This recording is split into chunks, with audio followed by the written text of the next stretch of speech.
नमस्कार केमन आছেন সবাই आशा करी ভালো আছেন। আসামে আমি বর্ধমানে একটা নতুন পর্বে আপনাদের স্বাগত জানাই। তো আজকে পটলের একটা রেসিপি শেয়ার করছি, তো ভালো লাগলে অবশ্যই কমেন্টসে জানাবেন বন্ধুরা কেমন হয়েছে। তো পটলগুলোকে আমি মাথাটা কেটে নিয়েছি, অল্প অল্প করে চামড়াটা ছাড়িয়ে একটুখানি মাঝখানে কেটে নিয়েছি। আর এবার নুন হলুদ একটু লঙ্কার গুঁড়ো দিয়ে পটলগুলোকে ভালো করে মাখিয়ে নিচ্ছি। আর কড়াইতে তেল দিয়ে পটলগুলোকে ভেজে নেব। বেশি পটল একসাথে দেবো না, কারণ বেশি দিলে ভাজাটা ভালো হবে না, তাই কয়েকটা করে দিচ্ছি। আর এখানে দিয়ে আমি ভালো করে ভেজে নিচ্ছি, লাল লাল করে ভাজতে হবে পটলগুলোকে। আর এই পটলগুলোকে ভাজার জন্য আমার মোটামুটি 3 বার লেগে, আলুটাকে ভেজে নিচ্ছি। আলু না দিলে হবে না, তাই জন্য আলুটা দিয়েছি, কিন্তু আলু না দিলেও পটলটা খুব সুন্দর খেতে হয়।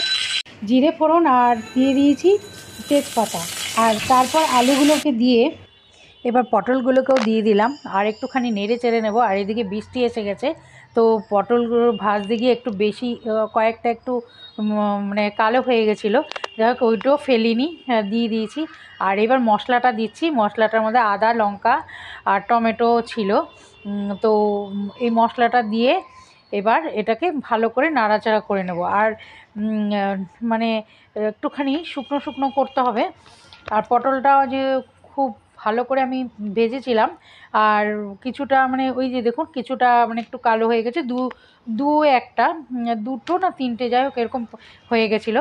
তো ব্যাস পটলটা দেওয়া হয়ে গেছে। এবার না ভালো করে মশলাটাও সাথে মিশিয়ে নিয়েছি, দিয়ে জিরের গুঁড়ো দিয়ে দিলাম এদিকে। আর তারপরে দেবো সামান্য 1 চামচের মতো লঙ্কার গুঁড়ো। লঙ্কার গুঁড়োটা কাশ্মীরি লঙ্কার গুঁড়ো আর এমনি লঙ্কার গুঁড়ো দুটোই, ঝাল লঙ্কার গুঁড়ো দুটোই দিয়েছি। তো এরপর ভালো করে মিশিয়ে নেবো, কারণ কাশ্মীরি লঙ্কাটা দিলে একটু রঙটা হয়, ঝাল লঙ্কাটা আর যেহেতু ছানা একটু মিষ্টি মিষ্টি, সেই জন্য ঝাল লঙ্কাটা একটু কমই দিয়েছি। 1/2 চামচ ঝাল লঙ্কার গুঁড়ো আর 1/2 চামচ কাশ্মীরি লঙ্কার গুঁড়ো দিয়ে এবার ভালো করে মশলাগুলোর সাথে মিশিয়ে নিচ্ছি।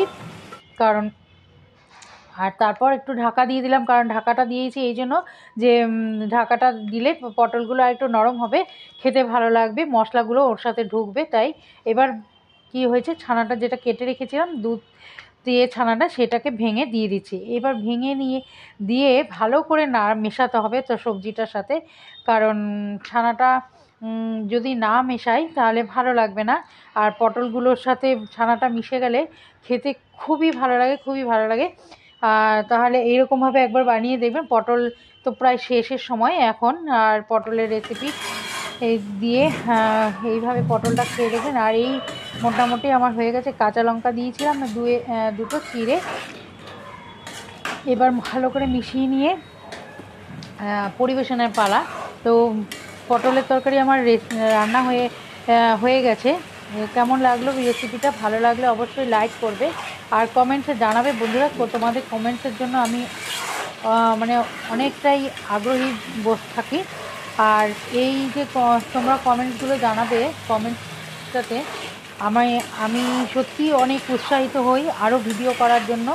আর আশা করি আরও নতুন নতুন ভিডিও আমি দিতে পারবো, কারণ এখন মোটামুটি ভিডিও করব, কারণ ভিডিও করার জন্য আমি যেইটুকু সময় পাচ্ছি, কিন্তু সেইটুকু সময়ের মধ্যে ভিডিওগুলো আমার আপলোড করতে গেলে নেটের প্রবলেম হচ্ছে। যাই হোক এর মধ্যে খুব শিগগিরই আমার এই প্রবলেমটাও মিটে যাবে।